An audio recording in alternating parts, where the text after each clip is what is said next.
Lucica, sau mai bine spus, mamă, pentru că așa te simțim.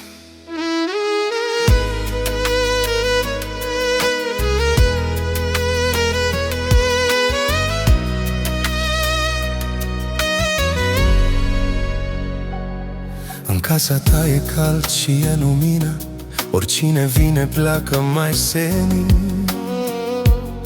Ai suflet mare, inimă bună și liniște aduci când e suspin. Elena e numele tău, dar pentru noi ești Lucica, mamă bună.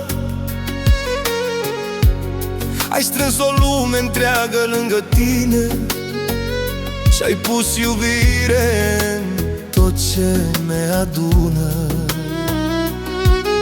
Cu brațele deschise m-ai primit ca noro, dar m-ai iubit ca pe propria fiică. La greu, când viața m-a lovit, tu ai fost sprijin, niciodată absență.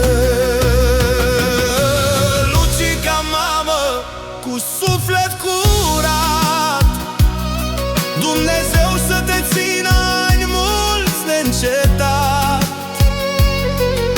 Ești binecuvântare în casa noastră, ești liniștea dulce din viața noastră.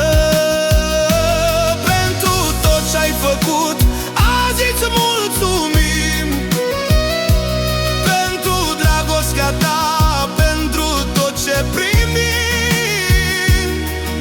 Să-ți o zile senine mereu, Lucica, mamă, dar de la Dumnezeu. Ai crescut copii buni și cumiți, cu răbdare, cu muncă, cu dor. Gabi, Iulica, Cornel și Simona sunt mândria ta, rodul tău viitor. Ot nepoții spun bunica mea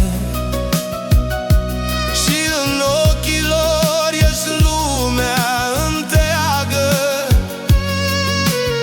Când îi ții în brațe, parcă și durerea dispare și viața nu mai e așa că. Soțul meu Cornel te iubește nespus și-ți poartă respectul ca pe un dar, pentru cum l-ai crescut, cum l-ai dus să ajungă bărbatul de azi. Lucica, mamă, cu suflet curat, Dumnezeu să te țină ani mulți neîncetat. Ești binecuvântare în casa noastră, deci liniștea dulce din viața noastră. Pentru tot ce-ai făcut azi îți mulțumim, pentru dragostea ta, pentru tot ce primim. Să stea ceruțile senine mele,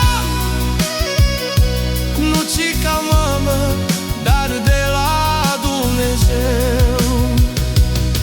Nu ești doar soacră, ești mamă pentru mine și în inima mea locul tău rămâne.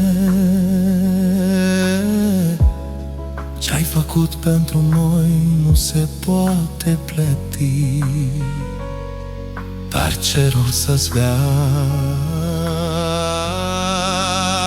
ani și bucurii. Lucica, mamă, din suflet curat, Dumnezeu să pe țină ani mulți de încetat.